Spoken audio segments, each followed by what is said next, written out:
The agenda this week: examine the legacy of Tiananmen Square 3 decades later, put private sector partnerships with public schools under the microscope, and considered Canada's leading role in the Montreal Protocol.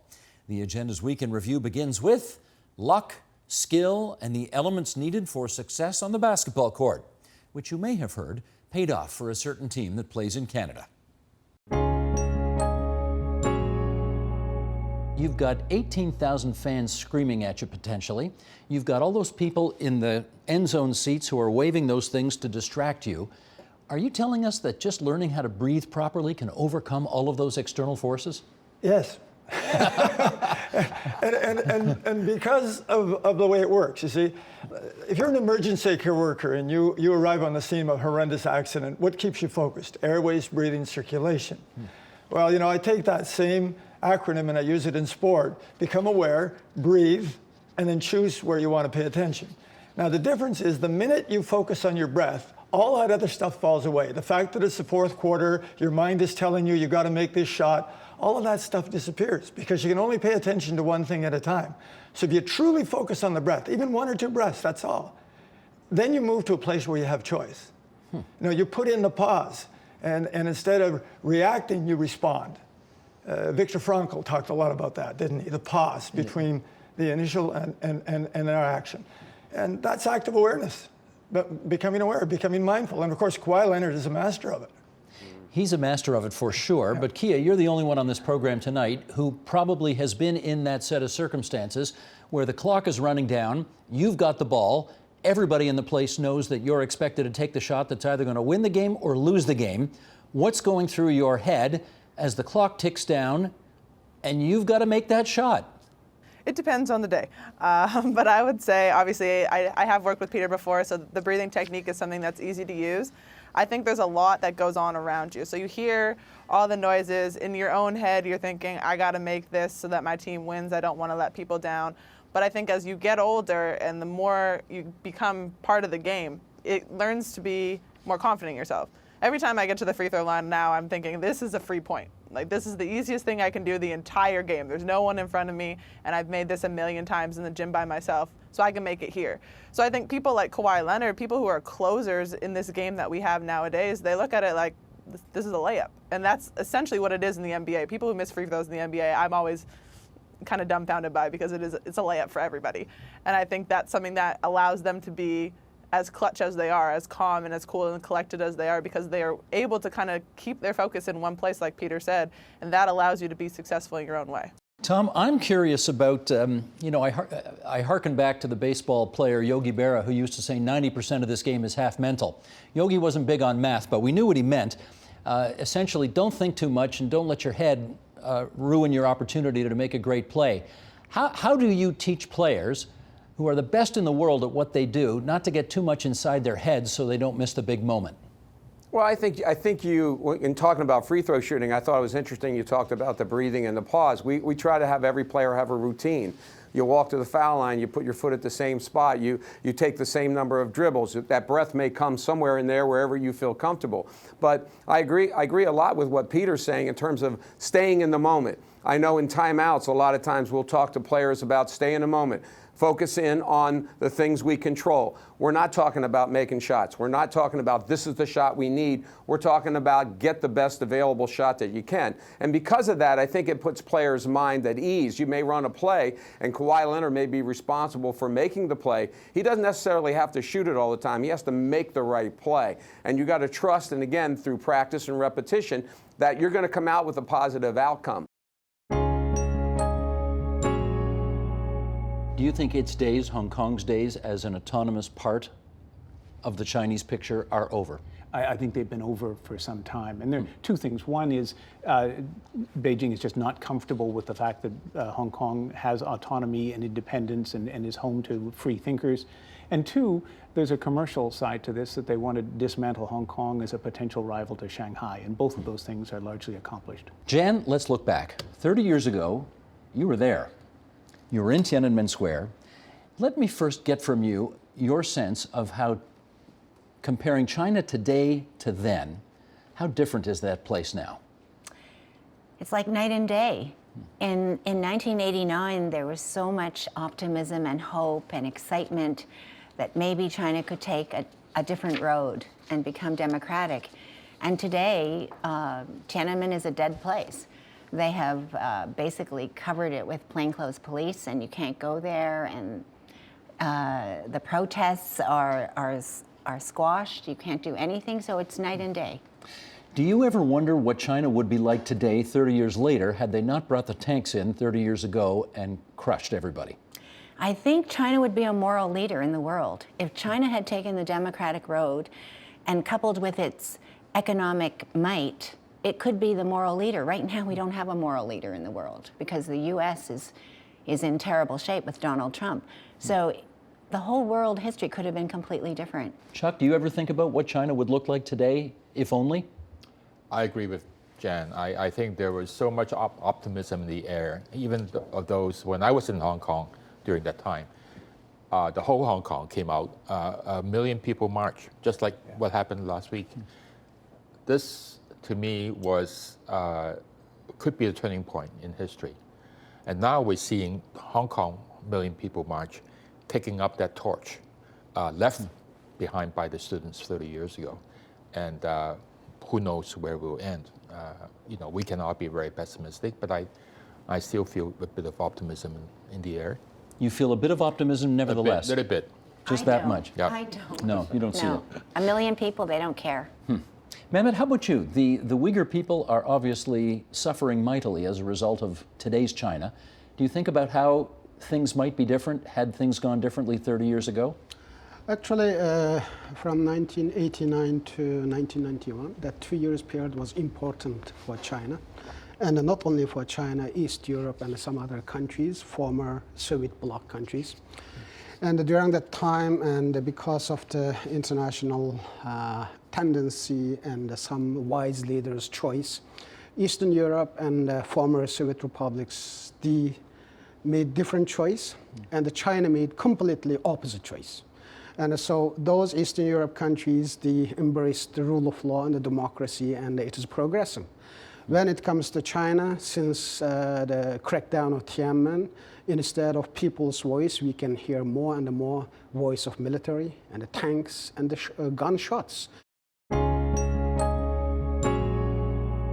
The pace at which technologies are disrupting economies and society means that it is not just a business obligation, but a moral responsibility for companies to help make sense of that and translate that into what the education system can do to keep pace with the changing needs. Okay, I understand all that, but you're a private sector company, you want to make money too, right?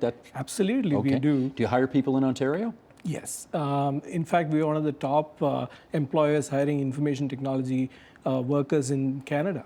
So, because you mentioned 400,000 plus worldwide, any sense of how many in the province of Ontario you might have hired? In the last 2-3 years, we have hired more than 1,500 people in Canada. 1,400. 1,500. Okay. John, let me get you into this conversation now. Why does this make sense for your board? Well, I think it makes sense for our board.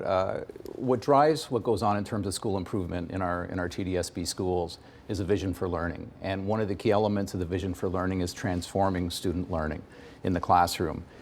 We know and student voice is really important to us. We know from our 2017 student census that 56% of our students are not satisfied with the teaching that is going on in secondary schools. We also know that roughly 72% of our students, they're worried about their futures, and more so than their personal health, their well-being, their friends, their family. So those two pieces of data are what drive any kind of partnership that we have in terms of supporting our students. So what we see in TATA are a couple of different things. One is an opportunity to bring their volunteers, who are their full-time workforce, into schools. And I have to say that the TATA workforce, the TATA quote-unquote volunteers that come in, they very much represent the cultural diversity of our students. So there's some role modeling that is going on right away when they're working with our students in schools. So our students get to see that. and they get to talk to the volunteers, and they get to find out what did you have to do, what courses did you take, how did you get there, how long did it take you. Can I just ask you about volunteers? Because I thought this was a private sector profit-making venture. So what do you mean volunteers? Well, they're within TADA, and Balaji can speak to this a bit better, but his workforce, they're volunteering. He's asking who would like to come in and work with students in our schools. So they're volunteering within their context to come and support our students in schools. You want to do a quick follow-up on that? Yeah, absolutely. This is a completely philanthropic venture for us. This is offered free of cost to all students in schools.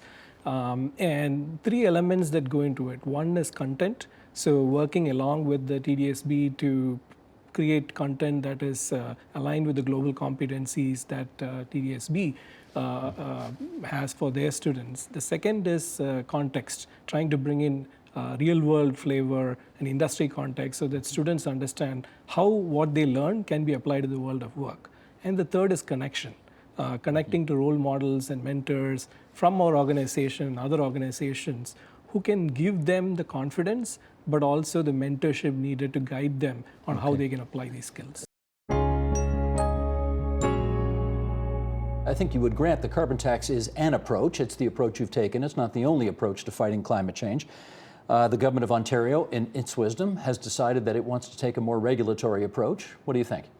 Well, first of all, they've already said they're backing off on the climate action, like in terms of what they're going to get in emission reductions, that they're going backwards. So instead of, while we're seeing we need to do more on climate change, they're going to do less, and it's going to be a lot more expensive. So we just had a study that showed that their approach is going to be double the price. So taxpayers are getting less bang for their buck, and they're doing less, and they're not taking, approaches that we know work. Might be a better political sale, though. You know what I'm saying? Well, at some point... Easier to get through. At some point, you need to actually stand for things, and on climate change, we need to do that. But I get it. Look, affordability has to be at the center of what we do as a government, growing the economy. We've created 1 million jobs. We have the lowest unemployment rate in 4 decades, the lowest rate of child poverty. We've raised 300,000 kids out of poverty, and we're putting a price on pollution. But the way we're doing it is we're giving the money back to people. So you have the incentive to maybe put a smart thermostat in your home, to look at if you could drive less, could you carpool, could you take public transit? We did an electric vehicle incentive, but you're still going to get money back. And the Parliamentary Budget Office, totally independent, has shown that 80% of families will be better off, especially lower and middle income families. And that's what we want.